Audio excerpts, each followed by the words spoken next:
l'invité café. Et pour la reprise de notre rubrique, c'est Teparauri Teritai, représentante du Tapura à l'Assemblée de Polynésie et l'une des femmes fortes du parti que nous recevons. Bonjour. Bonjour Ibrahim et bonjour à tous nos auditeurs qui nous écoutent ce matin. Merci pour cette invitation pour la rentrée, on va dire. Et je voudrais en profiter pour adresser mes meilleurs vœux à tous ceux qui nous écoutent ce matin ou qui nous regardent sur Internet. Alors, vous avez suivi le journal avec nous. Qu'est-ce qui aura le plus retenu votre attention ? Alors évidemment, et c'était le message que je voulais aussi adresser ce matin, j'ai une pensée particulière pour les sinistrés de Heiri. Lorsqu'on voit cette cinquantaine de personnes avec une vingtaine d'enfants qui aujourd'hui ont tout perdu et qui sont donc à la rue, on peut ainsi dire, même s'ils ont été effectivement relogés par la commune en urgence. C'est pas la meilleure façon pour débuter l'année, mais je compte effectivement sur la solidarité des Polynésiens et la solidarité de la commune et du gouvernement pour pouvoir les aider. Alors, la famille des autonomistes a lancé l'idée d'une plateforme autonomiste qui regrouperait donc toute la famille, tous les partis autonomistes du territoire. Où c'est qu'on en est aujourd'hui ? Alors, on en est toujours à des discussions parce qu'évidemment, comme vous l'avez annoncé dans les titres, ce n'est pas chose facile parce qu'il ne faut pas oublier que la plupart, voire même la totalité des groupes autonomistes aujourd'hui sont issus du même socle. Et si un jour, effectivement, il y a eu des désaccords qui ont fait que chacun est parti de son côté, aujourd'hui, il faut qu'on arrive à trouver un projet commun, il faut qu'on arrive à faire cause commune. On voit qu'à l'Assemblée, c'est possible. Si vous avez suivi l'actualité, avec le parti Aherea Porinitia, on a fait des recours communs, on a pu se mettre ensemble justement par rapport aux dérives du gouvernement ou aux dérives de la majorité à l'Assemblée de Polynésie. Donc c'est possible, mais effectivement, ça passe par des discussions, ça passe par un projet commun. Et effectivement, nous avons tout intérêt, les autonomistes, ou en tout cas ce qu'on peut qualifier aujourd'hui de non-indépendantistes, puisque beaucoup se posent la question de qu'est-ce que c'est être autonomiste aujourd'hui. Moi, j'ai envie de dire qu'on est surtout non-indépendantiste, puisqu'en face de nous, on a un parti qui clairement met tout en œuvre pour nous emmener à l'indépendance le plus rapidement possible. Et donc, nous sommes les non-indépendantistes et nous devons effectivement ensemble nous réunir parce qu'on n'arrivera jamais si on reste divisé. Alors, vous évoquiez Aherea Polynetia. C'est vrai que le parti n'a pas rejoint la plateforme en question. Nuhao Loré, représentant non inscrit donc à l'Assemblée, dit qu'il ne connaît ni les tenants ni les aboutissants de cette plateforme et il faut vraiment un nouveau projet. Oui, complètement. C'est vrai que pour l'instant, il y a eu des discussions avec le président Floss, il y a effectivement eu des discussions avec le sénateur Ofrich, mais on ne peut pas faire sans Aherea Porinitia également. C'est une des forces vives des autonomistes non indépendantistes aujourd'hui. Donc, effectivement, c'est dans les tuyaux. À un moment donné ou à un autre, il va falloir qu'on discute avec eux également. Et puis, comme je le disais, je partage cet avis avec M. Loré, un projet commun. Et je le disais tout à l'heure, parce qu'aujourd'hui, on parle autonomie, mais aujourd'hui, qu'est-ce que ça veut dire l'autonomie ? Qu'est-ce que c'est être autonomiste ? À un moment donné, ça voulait dire quelque chose pour ceux qui n'ont pas connu l'autonomie. Mais pour la plupart des gens aujourd'hui, des jeunes en particulier, on est né dans un pays autonomiste. Donc, ça n'a pas trop de sens parce que finalement, c'est notre quotidien et beaucoup semblent ne pas percevoir les avantages d'être autonomiste alors qu'effectivement, ils sont très nombreux. C'est pour ça que moi, je focalise beaucoup sur le fait d'être non indépendantiste parce qu'aujourd'hui, on voit par exemple l'exemple de Nauru. Nauru qui aujourd'hui vient pactiser avec la Chine pour sortir alors que pendant des années ils avaient une économie florissante et à cause d'une mauvaise gestion aujourd'hui Nauru est au plus bas et après avoir essayé de pactiser avec Taïwan, aujourd'hui il pactise avec la Chine. Je pense qu'aujourd'hui rester avec la France c'est le meilleur partenariat qu'on puisse offrir dans le Pacifique. Alors cette plateforme, il faut bien en toucher un mot pour dire comment est-ce qu'elle va fonctionner. Est-ce que ça veut dire que les partis donc, autonomistes vont devoir renier leur essence même et puis laisser la place à un seul parti Comment ça va marcher ? Je pense que déjà, il faut consulter les bases, puisque un parti existe parce qu'il a une base, parce qu'il a des militants, des adhérents. Et aujourd'hui, déjà, le travail, c'est d'aller consulter nos adhérents respectifs pour voir justement quelle est leur vision, qu'est-ce qu'ils sont prêts à accepter. Je pense que quelque part, avoir un seul parti autonomiste unique n'est pas forcément la seule solution. À partir du moment où on peut avoir des sujets communs pour se mettre ensemble, on peut effectivement faire des alliances, pourquoi pas.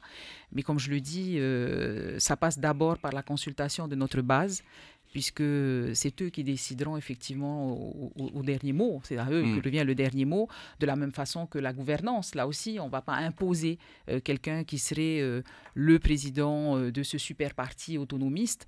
Là aussi, c'est la base qui doit choisir s'il y a éventuellement un leader commun. Qui sera ce leader commun, mais évidemment, ça ne doit à aucun moment être imposé par qui que ce soit. Parce que se posera ensuite, alors on n'y est pas encore, mais bon, le nom du président ou de la présidente de cette plateforme. Vous, par exemple, personnellement, ça vous intéresserait? Alors, vous m'avez déjà posé la question lorsque j'étais passée ici il y a quelques mois et je vous ferai la même réponse. Aujourd'hui, aujourd'hui, je travaille au quotidien. Aujourd'hui, il y a des sujets bien plus importants comme ce qui arrive à ces familles de Heiri. Toujours la cherté de la vie. On ne perd pas les priorités de notre horizon. À un moment donné, effectivement, lorsque se posera la question du leadership de cette plateforme, alors est-ce qu'il y aura un seul président? Est-ce qu'il y aura plusieurs dirigeants? Enfin bon, moi je ne suis pas là. À un moment donné, déjà, voilà, il faut qu'on arrive à se mettre d'accord sur un projet commun. Il faut qu'on arrive à se réunir parce que, je le répète, la division ne nous mènera à rien. C'est indispensable qu'on puisse tous ensemble parler d'une seule voix pour justement empêcher que notre pays aille vers un chemin qu'on ne veut pas, que les Polynésiens majoritairement ne veulent pas, puisque je le répète constamment, les autonomistes aujourd'hui, c'est 81 000 voix lors des dernières élections. C'est vrai que nous n'avons pas gagné les élections parce que nous étions divisés, mais lorsqu'on réunit toutes les voix des autonomistes, nous avons plus de voix que les indépendantistes. Donc, c'est bien dire à quel point les Polynésiens ne veulent pas du chemin de l'indépendance. Alors, Gaston Floss avait voulu se montrer rassurant. Aucun chef des 4 formations, a-t-il dit, les 4 formations autonomistes en présence, ne sera président. Ça, c'est son point de vue personnel? Alors oui, je pense que déjà, il parle en son nom propre et je répète ce que je disais tantôt. Ce n'est pas, je pense, à qui que ce soit d'imposer un leadership. C'est à notre base et à nos adhérents, tous ensemble, de décider quelle est la personne ou quelles sont les personnes qui fédèrent, puisque c'est ça le point essentiel. Il faut arriver à fédérer tout le monde et puis savoir où on va, savoir ce qu'on veut. Donc au-delà d'un choix de personne, c'est effectivement un choix de chemin et un choix de projet qu'on doit d'abord faire.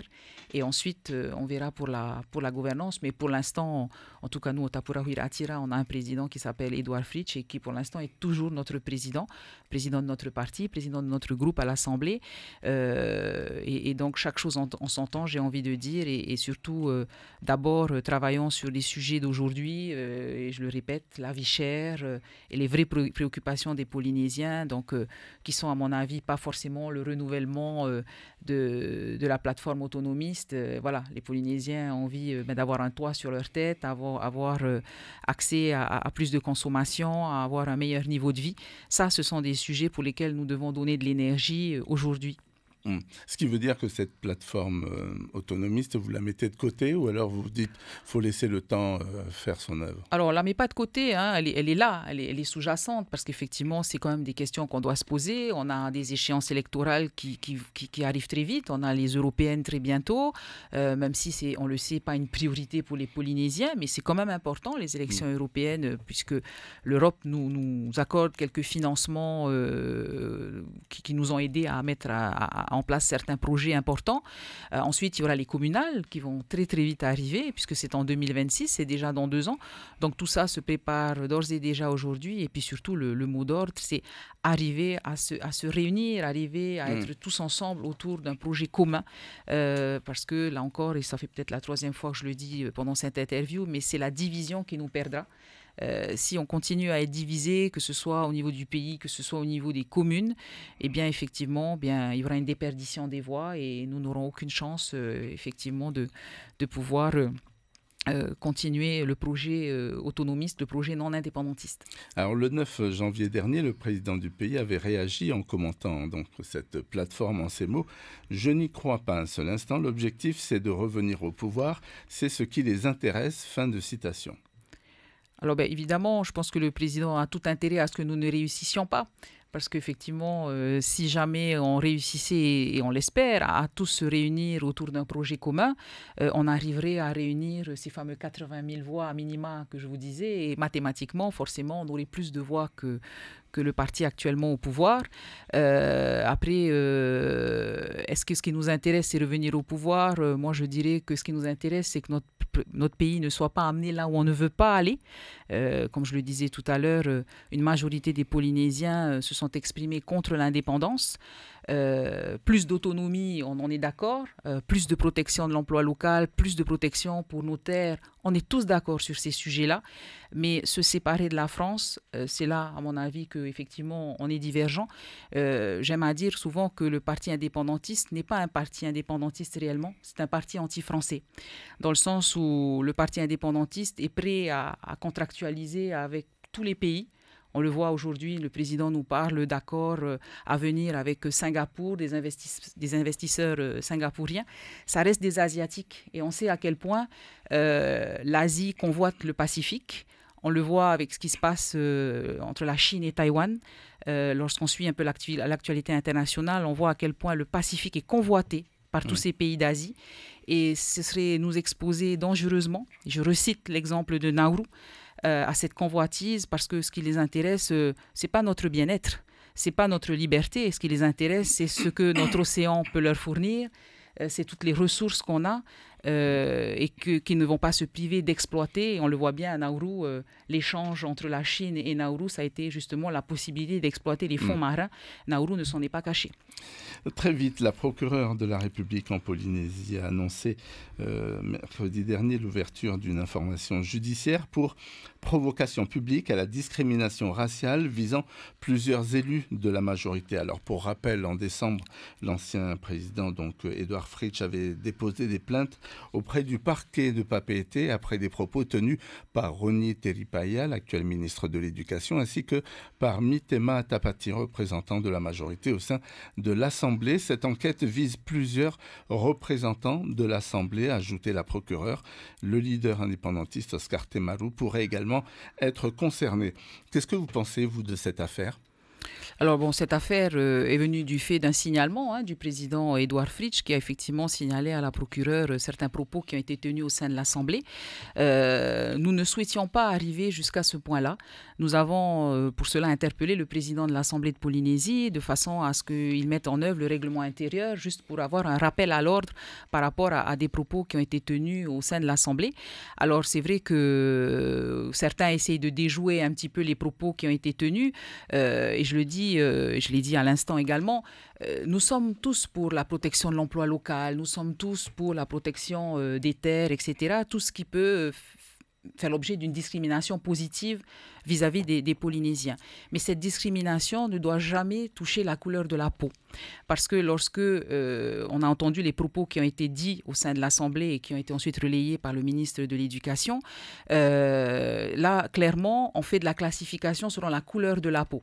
Lorsqu'on dit que notre société blanchit, comme la France noircit, est-ce à dire donc que tous ceux qui sont blancs ne sont pas maoris et tous ceux qui sont noirs ne sont pas français? Donc, à un moment donné, effectivement, il faut arrêter de jouer un petit peu sur la ligne et de faire croire que non, on est là pour protéger l'emploi local, protéger les intérêts des Polynésiens. Nous sommes tous dans cette optique-là. Mais on ne doit jamais classer qui que ce soit selon la couleur de sa peau.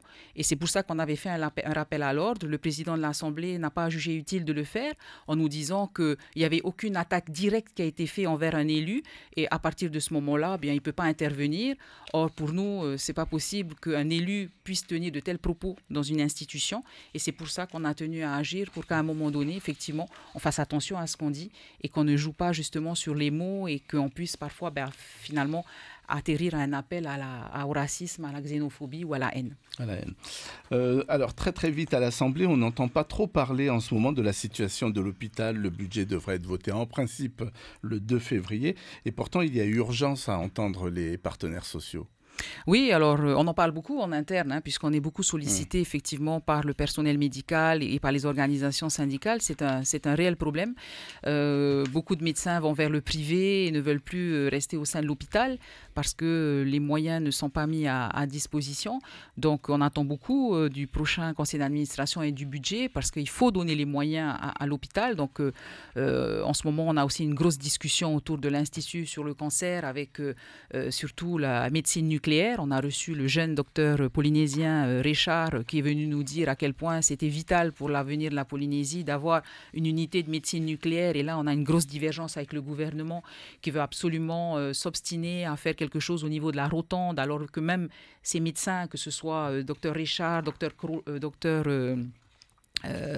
Cross, pardon, la médecin en pharmacie, qui sont venus nous dire que non, il fallait faire une unité spécialisée du côté du Princesse Hayata. Donc il y a beaucoup de divergences et je pense que tout ça ne va pas aider justement à l'amélioration de la situation au sein de l'hôpital. Merci beaucoup, Teparaori Telitaï, d'avoir accepté notre invitation ce matin. Je rappelle que vous êtes donc la représentante du Tapura à l'Assemblée de Polynésie. Merci. Merci à vous.